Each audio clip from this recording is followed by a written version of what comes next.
Hello बच्चे लोगों, मैं गोष्ठी जे झाड़ इस मंच से प्रोफेसर PR तोष्णीवाल रोज एक कहानी बोल रहा हूँ। आज के मेरे कहानी का नाम है बालक ध्रुव की भक्ति। और कहानी का नंबर कितना है? 59, मराठी में 59। इसके पहले तुमने एकलव्य की सुना और कौन सी कहानी सुने? भक्त प्रहलाद की सुने। आज तो ध्रुव बालक की भक्ति। छोटा रहता हो, 7-8 साल का, लेकिन भगवान की भक्ति कैसे करता, भगवान को कैसे प्रसन्न करा लेता, इसकी मैं बात बोलूंगा ये कहानी में। पुरानी बात है। एक राजा था। वो राजा का नाम क्या था? उत्तानपाद। क्या नाम था? उत्तानपाद। अब ये राजा को 2 पत्नियां थी। एक का नाम सुरुचि था और दूसरे का नाम सुनीति। सुरुचि और सुनीति। सुरुचि को एक लड़का था, उसका नाम था उत्तम। और सुनीति को भी एक लड़का था, उसका नाम था ध्रुव। सुरुचि का उत्तम, सुनीति का ध्रुव। यानी उत्तम और ध्रुव आपस में कौन हो गए? सौतेले भाई। पिता एक, माता अलग अलग। अब ये उत्तानपाद राजा है ना, सुरुचि से ज्यादा प्यार करता था। सुरुचि से ज्यादा प्यार करता था, इसलिए उसके लड़के के साथ, उत्तम के साथ ही ज्यादा खेलता था। राजा को बहुत सारी पत्नियां रहती, इनको तो 2 ही पत्नियां थी, फिर भी थोड़ा बहुत वो भेदभाव करता था, पता नहीं क्यों। तो ये दोनों बालक की उम्र सरीकी थी, 7-8 साल के थे दोनों। थोड़ा बहुत 2-4 महीने का फर्क होगा। अब पिताजी ने कोई चीज लेके आ गए, अब दोनों बराबरी के होने से आपस में झगड़ते थे। एक चीज लाते थे, वो दोनों मेरे को होना, मेरे को होना। कोई खाने की चीज आ गई तो वो जो उत्तम से प्यार करता था, उत्तम बोलता था मैं ज्यादा लूंगा मिठाई, ध्रुव को कम दूंगा। फिर झगड़े होते थे। कभी कभी बातें करते करते भी दोनों में अनबन हो जाती थी।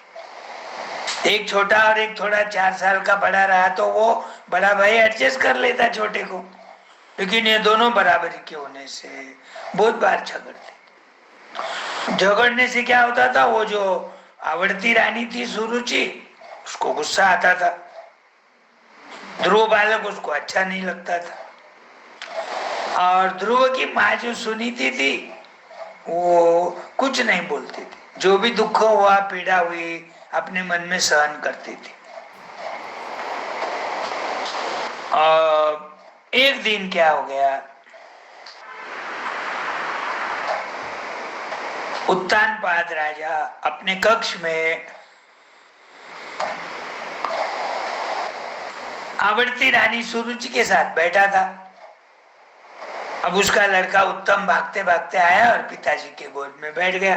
पहले ही लाड ज्यादा करते थे उसका, आज गोद में बैठ गया। अब उसी समय 2-5 मिनट के फर्क से ये ध्रुव बालक आता पिताजी के कक्ष में।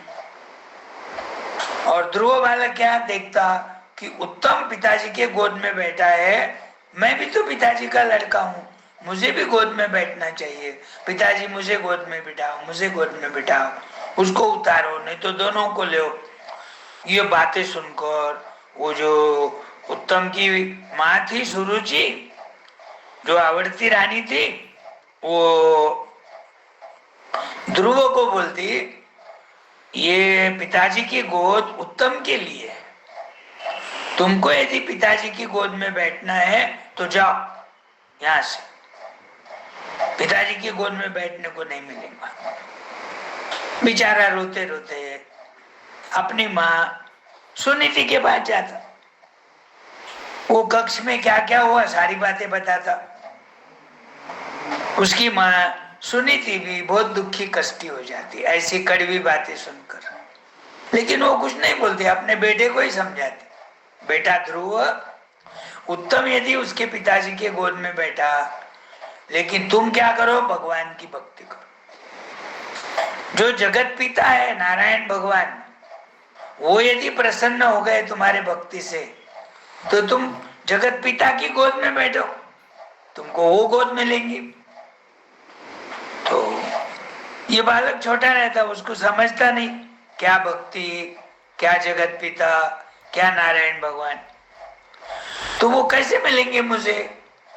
तो वो बोलती वो तो बड़ा कठिन काम है, जंगल में जाना पड़ेगा, बारिश पानी धूप सब सहना पड़ेगा, खाने को टाइम पे नहीं मिलेगा, भगवान का नाम लेना पड़ेगा, रात दिन एक ही भगवान का नाम लेना पड़ेगा, ताकि वो तुम्हें प्रसन्न हो जाएंगे और अपनी गोद में बिठाएंगे। बालक ध्रुव तुरंत निकल जाता, बहुत समझाती उसको, अरे बहुत कठिन काम है ये, तू छोटा है, तेरे से नहीं होगा। नहीं बोले, मुझे तो भगवान की प्राप्ति कराना ही है और करा के ही रहूंगा मैं, जिद करा। रुका है तो भी नहीं रुका, चले गया, घर से निकल गया। थोड़ी देर गया गया गया गया गया, थोड़ा खेती लग गई, थोड़ा खेत में गया, जंगल आ गया। जंगल में बहुत सारे झाड़ रहते, नदी रहती, पानी रहता, हवा चलती और पेड़ों को फल आते, फूल आते, सुनसान, कोई आने वाला जाना, और पशु पक्षी तो रहते ही है। अब उधर से नारद मुनि आता। नारद मुनि देखते इतना छोटा बच्चा जंगल में कहाँ जा रहा, तो पूछते उसके नजदीक आकर, बेटा तुम जंगल में माँ बाप को छोड़कर किधर जा रहे हो?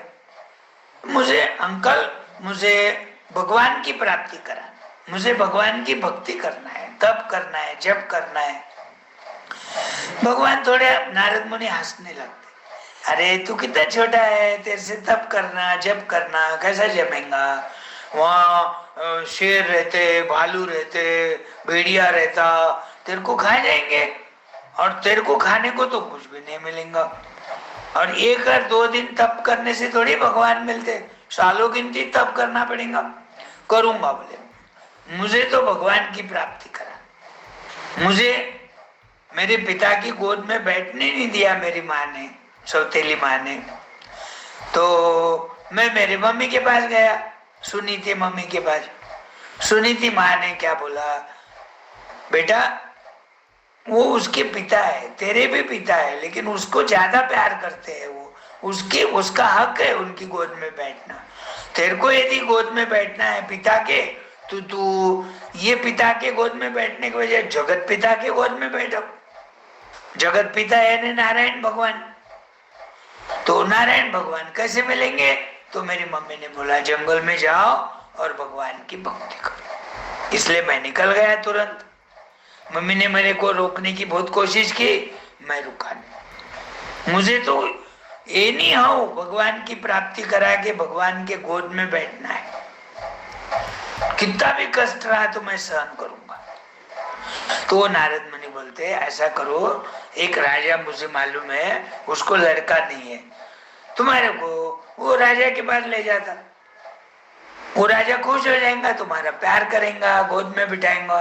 लेकिन तुम्हारी मम्मी अकेली हो जाएंगी, रास्ता देखेंगी, दुखी कष्टी होंगे, तुम इधर राजा के पास रहोगे, वो रानी उधर, तुम्हारी मम्मी वो राजा के पास, उत्तानपाद के पास। तो चलो वापस घर को चलो, मैं तुम्हारे मम्मी को समझाता हूँ, मम्मी के पास चलो। वो बोलता नहीं नहीं, घर तो मुझे आना ही नहीं है, अब मुझे भगवान की प्राप्ति कराना है। आप मुझे कुछ देना ही चाहते हो, मेरा कल्याण करना चाहते हो, तो भगवान की प्राप्ति कैसी होगी मुझे पता, मैं वो करूंगा।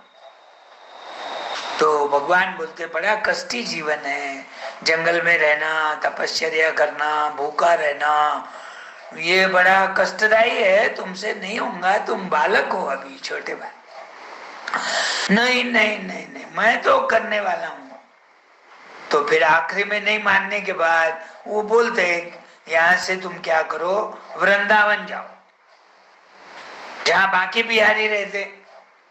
और वृंदावन के पास में एक यमुना नदी है, बड़ी नदी है, जहाँ कृष्ण भगवान बचपन में बॉल खेलते थे, गलती से बॉल नदी के पानी में चले गया था, कृष्ण भगवान ने उड़ी मारा, गेंद निकाला। ये कहानी तुमको मालूम होगी बच्चों को। तो यमुना नदी में स्नान करो, पवित्र हो जाओ। वहां से मधुबन कहाँ है पूछो, और मधुबन में एक पेड़ के नीचे बैठकर भगवान की भक्ति करो। अब ये बालक बोलता भगवान की भक्ति करो यानी क्या करो, कैसा करना मालूम नहीं। तो बोले मैं तुमको एक मंत्र देता हूं। वो मंत्र क्या है? ओम नमो भगवते वासुदेवाय, या फिर ओम नमो नारायण। ये मंत्र भगवान को बड़ा प्यारा है, नारायण भगवान को। तो ये बोलते रहना, शरीर का बोलते रहना, मन विचलित नहीं करना। अपने सामने जैसे कि भगवान है ऐसा समझ के ओम नमो नारायण, ओम नमो नारायण, ओम नमो वासुदेवाय आग ढक के मंत्र बोलते रहो। चले गए, वहां से वृंदावन गया।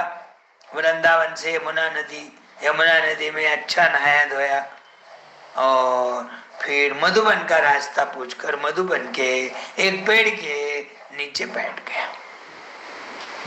अब पहले तो एक टाइम भोजन सबको मालूम रहता, ऐसा कोई तपस्या करने वाला रहा तो उनको भोजन लाके देता कोई। तो किसी को तो मालूम पड़ा कि इतना छोटा बालक जिसका नाम ध्रुव है भगवान की प्राप्ति कराने के लिए भगवान का मंत्र बोल रहा है झाड़ के नीचे। बात फैल गई पूरे गांव में। रोज कोई न कोई तो दोपहर के समय में खाना ला के देता था। एक टाइम खाना खा के रात दिन भगवान का नाम ले, ओम नमो नारायण, ओम नमो नारायण, ओम नमो भगवते वासुदेवाय। अब 1 महीना हो गया तो उन्होंने खाना छोड़ दिया। अब सिर्फ एक फल खाते थे, कभी एप्पल, कभी पेरू, कभी पपीता, कभी आम, जो भी सीजनेबल फ्रूट, और भगवान का मंत्र। फिर वो फल भी छोड़ दिया, सिर्फ पानी पी के करने लगा। तो पानी भी छोड़ दिया बाद में। एक पांव पे खड़े रह के सिर्फ नाक से मुंह से हवा लेना और उसी के बलबूते पे भगवान का रात दिन नाम स्मरण करना, मंत्र बोलना। अब ये एक पांव पे इतना छोटा बालक कुछ नहीं खाते हुए खाली सांस ले रहा नाक से, तो धरती हिलने लग गई, धरती कांप गई, भगवान भी डर गए, इंद्र का आसन हिलने लग गया स्वर्ग में। तो नारायण भगवान को फिक्र हो गई, अब पूरी दुनिया का क्या होगा, अब तो भगवान ध्रुव बालक को प्रसन्न होना ही पड़ेगा, उसकी क्या डिमांड है सुनना पड़ेगा, उसकी क्या अपेक्षा है वो पूरी करना पड़ेगा। तो भगवान उसके सामने आ जाते, बोले बेटा ध्रुव, मैं तुम्हारी भक्ति देखकर प्रसन्न हुआ, मेरा हृदय गदगद हो गया। तो मैं आ गया हूं। ध्रुव बालक बोलता नहीं नहीं नहीं नहीं, बोले इसके पहले भी 2-3 बार ऐसे ही कोई आया था, मैं भगवान हूं बोला, मेरे भक्ति में डिस्टर्ब हो गया, तो मैं आंख नहीं खोलूंगा। आप मुझे प्रॉमिस करो कि सही में आप भगवान हैं, मुझे निराश नहीं करेंगे, मुझे प्रसन्न है या आपके मुंह से मुझे सुनना है। तो भगवान बोलते तुम्हारी भक्ति देखकर मैं प्रसन्न हूं, आज तक किसी बालक ने मेरी भक्ति इतनी नहीं करा तल्लीन होके। तो वो भगवान, वो ध्रुव बालक आंखें खोलता, धीरे धीरे धीरे धीरे देखते सामने भगवान, ऐसी चमकीला शरीर, ऐसा तेजस्वी आंखें और 4 हाथ, एक हाथ में शंख है, एक हाथ में गदा है, एक हाथ से आशीर्वाद दे रहे, एक हाथ में और कमल का फूल है। ऐसे भगवान रहते, उसने पहले ही देखा। 4 हाथ रहते, ये तो उनको मालूम ही नहीं था। तो बोले बेटा ध्रुव, मैं ही नारायण भगवान हूं। नारद मुनि ने जो तुम्हें मंत्र दिया, वो मंत्र तुमने मनोभाव से बोलते गए। शुरू शुरू में एक टाइम खाना खाया, फिर महीना होने के बाद एक फल खाया, दूसरे महीने में फिर झाड़ के पत्ते खाया, फिर खाली पानी पी के भक्ति करा, लास्ट में पानी भी छोड़ दिया। तुमने सिर्फ सांस लेकर मेरा नाम उच्चारण करते रहे, मेरे नाम का मंत्र बोलते रहे। मैं बहुत प्रसन्न हूं, मैं खुश हुआ। अब तुम्हें क्या मांगना है, एक वरदान देता हूं। तो ध्रुव बालक बोलता, मैं पिता की गोद में बैठना चाहता था, तो मेरी सौतेली माँ ने मुझे झिड़कारा, मुझे खरी खोटी सुनाई, कड़वी बातें कही। मैंने माँ को कहा, मेरी माँ सुनीति ने बोला, बेटा तू पिता की गोद में बैठने के बजाय जगत पिता की गोद में बैठो। जगत पिता की भक्ति जब तुम करोगे तो तुम्हें वो प्रसन्न होंगे, तुम्हें रास्ता बताएंगे, हो सकता है लाड़ प्यार करेंगे, गोद में लेंगे। लेकिन ये काम बड़ा कठिन है, तू कैसा करेगा? ये सुनते ही मैंने माँ को कहकर घर के बाहर निकला, वन में आया। वन में मुझे नारद मुनि मिले। नारद मुनि ने आपके नाम का मंत्र बताया और मैं बड़े तल्लीनता से मनपूर्वक आपका नाम लेता रहा। किसी का भी मुझे ध्यान नहीं आया नाम जपते समय। तो नारायण भगवान बोलते, मैं तुम्हारी भक्ति देखकर बहुत खुश हुआ, बहुत प्रसन्न हुआ, आनंदित हुआ। मैं तुम्हें जो वरदान दे रहा, लाड करते उसके सिर पर से हाथ फेरते, पीठ पर से हाथ फेरते, उसके वो हब करते उसको, और फिर बोलते तुम्हारा स्थान है, तुम है ना, यहाँ से अब घर जाओ। घर तुम जैसे जैसे बड़े बनोगे, एक दिन पिताजी से भी बड़े राजा हो जाओगे, प्रजा का कल्याण करोगे, तुम सबके प्रति दयालु रहेंगे, और जब तुम्हारी मृत्यु होगी तुम ध्रुव तारा के रूप में फेमस रहोगे। आकाश में, तारामंडल में तुमको मैं स्थान देता हूँ। ध्रुव तारा इतना चमकीला होता है, दूसरे तारे तो डिम दिखते, लेकिन ये तारा बहुत चमकीला। आज भी अपने को रात को वो ध्रुव तारा दिखता है। कई सालों की, हजारों सालों की पहले की बात है, लेकिन जो भगवान ने वरदान दिया वैसा ध्रुव तारा की मृत्यु, ध्रुव की मृत्यु होने के बाद वो तारा के रूप में आज भी अपने को दिखता है। तो ऐसी निस्सीम भक्ति भगवान की ध्रुव ने किया और आकाश में स्थान पाया, जो कि सालों गिनती से आकाश में है, सारी दुनिया को दिखता है, लोग उसका नाम लेते हैं।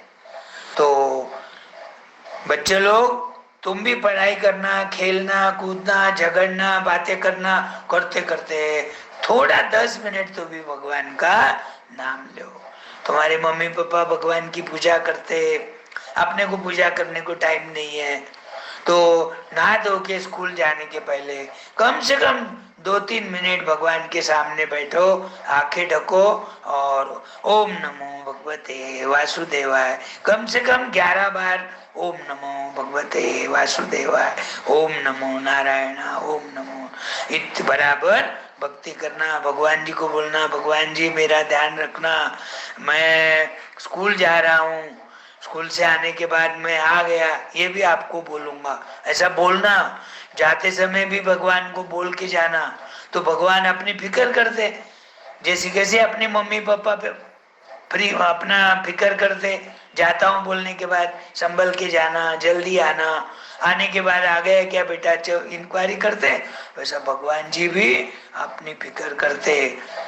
फिर आने के बाद अब भगवान जी को खाली भगवान जी मैं आ गया इतना बोल के बाकी का काम करना, तो भगवान जी खुश हो जाते।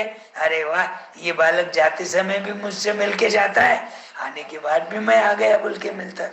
इतना जरूर करना, हाँ कल का दिन 2 दिन और जाने दो, लेकिन 1 अक्टूबर से तो बराबर करो, 2 अक्टूबर से करो, क्योंकि महात्मा गांधी की जयंती है उस दिन। अपने को मालूम रहता कि भगवान का नाम ले रहे, भगवान को आता, भगवान मैं जा रहा हूँ स्कूल, आने के बाद मैं आ गया भगवान सेफ साइड, आपका आशीर्वाद मेरे सिर पे रहने दो। 2 अक्टूबर को शुरू करे तो याद रहता, अरे गांधी जयंती के दिन से अपने शुरू करोगे ना, प्रॉमिस करो मुझे। हाँ अरे वाह, होशियार बच्चे है तुम लोग, ऐसा ध्यान रखना। अब कल दूसरी कहानी बोलूंगा।